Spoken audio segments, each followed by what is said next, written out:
Olá, você está no canal Trânsito, Federais do Ensino, Papo Trânsito e o papo de hoje é a rigorosa aplicação da lei seca. Bom, a gente sabe que entender a legislação de trânsito nem sempre é aquela tarefa mais simples do mundo, né?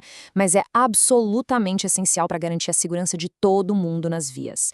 A nossa análise de hoje vai focar em desmistificar os artigos 276 e 277 do Código de Trânsito Brasileiro, o nosso famoso CTB. A ideia aqui é traduzir aquele texto frio da lei para nossa prática diária.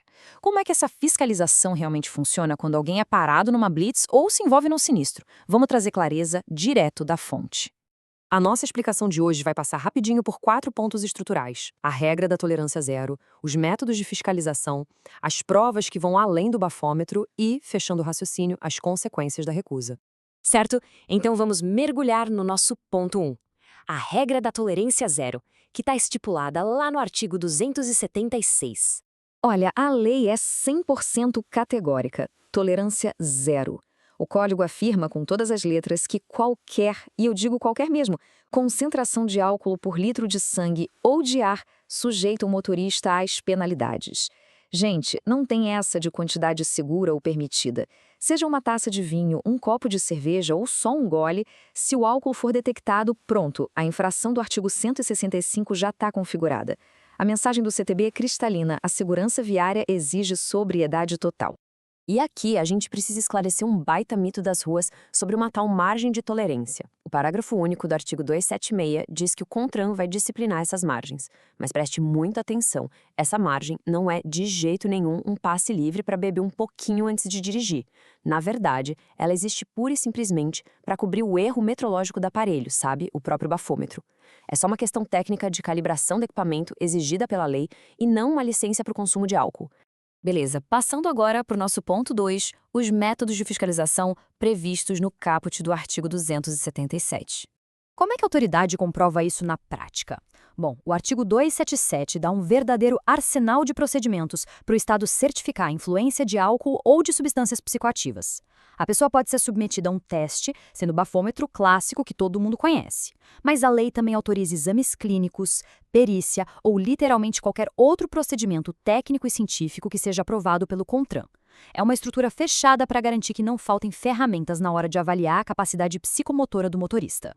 E isso nos leva direto ao ponto 3, provas além do bafômetro, que estão detalhadas no parágrafo 2º do artigo 277.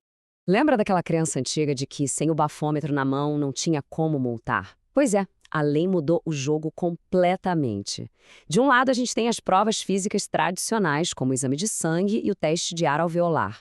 Do outro, provas alternativas ganharam muita força. Hoje, a infração também pode ser cravada por imagem, por vídeo ou pela simples constatação de sinais de alteração psicomotora pelo próprio agente de trânsito. Ou seja, se o estado de embriaguez for visível e documentável, a falta do aparelhinho não livra ninguém da responsabilidade. Chegamos então ao nosso quarto e último ponto, as consequências da recusa, lá no parágrafo 3º. E aí fica aquela pergunta no ar: e se houver recusa? O que acontece se o motorista fechar o vidro, cruzar os braços e falar não vou fazer teste nenhum, não vou fazer exame clínico? A gente sabe que ninguém é obrigado a produzir provas contra si mesmo, mas dirigir é uma atividade regulamentada, né? Ela exige o cumprimento de contrapartidas muito claras. É por isso que a lei é implacável aqui. Ela determina que serão aplicadas as exatas mesmas penalidades e medidas administrativas severas previstas no artigo 165-A para quem se recusar. Na prática, a recusa, por si só, já é uma infração gravíssima. Não fazer o teste gera multa multiplicada, suspensão da habilitação e retenção do veículo. A lei basicamente equipara quem recusa àquele que é flagrado alcoolizado. É a forma que o Código encontrou de fechar qualquer brecha na fiscalização preventiva. Entender a fundo os artigos 276 e 277 não é só para fugir de multa. É para entender o nosso compromisso coletivo em preservar vidas. A fiscalização existe porque, no trânsito, a responsabilidade ao volante não tem a menor margem para erro. Federais do Ensino, um papo melhor para um mundo melhor. Produzido por J. Nascimento. Se você gostou deste conteúdo, deixe seu like e siga as nossas redes sociais pelo e-mail federaisdoensino@gmail.com. O link completo do currículo Lattes do CNPq está disponível aqui na tela para você acessar e conhecer mais.